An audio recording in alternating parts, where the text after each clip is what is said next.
নবী মূসা আলাইহিসসালামের মৃত্যু কিভাবে হয়েছিল?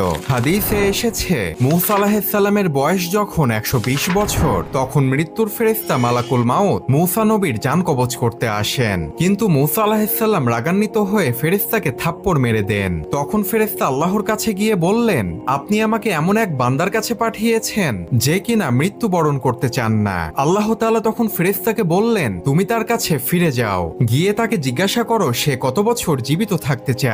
সে যেন তার একটি হাত একটি গরুর পিঠের ওপরে রাখেন। তার হাতে যতগুলো পশম উঠবে প্রতি পশমের বদলে তাকে ১ বছর করে জীবন দেওয়া হবে। ফেরেশতা তখন মূসা নবীর কাছে এসে আল্লাহর এই সংবাদ তাকে জানালেন। মূসা আলাইহিসসালাম তখন ফেরেশতাকে জিজ্ঞাসা করলেন, হে মালাকুল মাউত, এই বছরগুলো অতিবাহিত হবার পর আমার কি হবে? তখন ফেরেশতা উত্তরে বললেন, তারপর আপনার মৃত্যু হবে।